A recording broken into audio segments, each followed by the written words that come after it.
Welcome to the Chasing Stillness podcast. My name is Travis. This podcast is for those who are chasing stillness and that want to end the chase.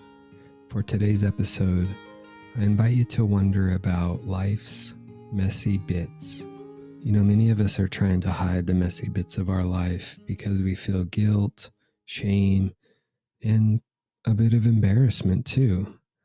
When we look at others, it might seem like their life is well orchestrated and so pleasant. And if someone's life is all neat and tidy like that, I certainly don't want them to know how messy my life is.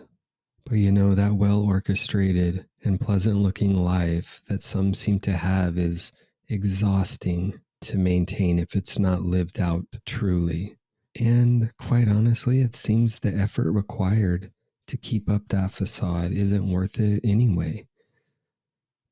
Social media seems to be used in that way by so many people nowadays, but it's more than posting drama or a selfie to social media in hopes that someone out there will care by validating the made up drama or show they approve by liking it. But it's more about the quiet comparing that arises inside the mind, which oftentimes comes from a feeling of lack, or that something is missing from us, or that somehow we are incomplete.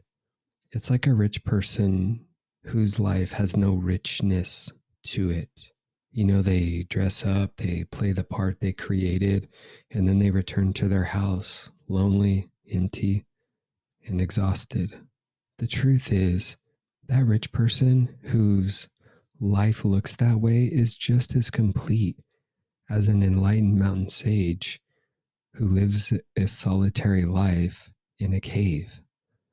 The difference between the two is that one would rather not look at the messy bits of their life, and one stares directly into the mess. So what would happen if we accepted life's messy bits? What would it look like if we unhid those shitstorms from ourselves? Trying to deny that those storms exist certainly doesn't make them go away. It only makes the thunder louder. To unhide the messy bits from ourselves is to look directly at them. It takes a lot of courage and honesty to do just that. Here's the thing though, those messy bits are not a true reflection of who you are. All of us experience those moments of shame, embarrassment, and guilt.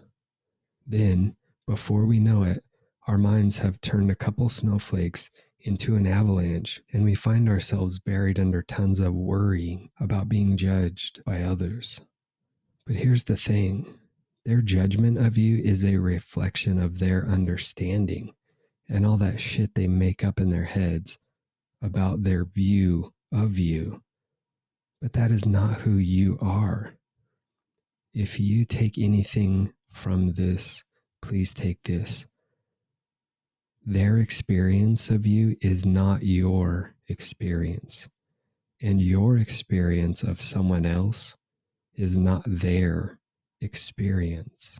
It takes courage to look at the messy bits of life because it's so close and it's so personal, especially when we're the ones that made the mess. Even if you didn't make the mess, you have to see that the mess you're hung up on is over. It already happened. It's dead. Leave it there. Stop trying to bring it back to life. When you're replaying the situation in your mind over and over from all these different angles, it's the mind stealing the present moment by attempting to relive the past. And that always leads to suffering because you beat yourself up about the supposed mess you've made. When you find yourself in a situation like that or reliving it in the mind, ask yourself this: is the mess happening right now at this very moment? If it's not, take the lesson, if there is one, and let go of it by accepting that right now at this very moment that you can't take any action to correct it. If it's yes, ask yourself, what action can I take to correct it right now in this very moment? And you know what I found most interesting is that when you take action in the middle of a mess to correct it, the mess begins to dissolve on its own. Examining life's messy parts is, if not more important than looking at life's good parts. This is an act of inner courage that no one else can see. It's not some sort of false bravado. It's a deeply personal fearlessness. It can be tremendously difficult to do this because it requires us to love ourselves.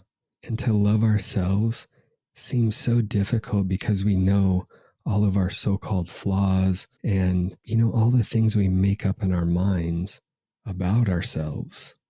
It's a common thing for those who are chasing stillness to talk about showing compassion, love, and being kind to others.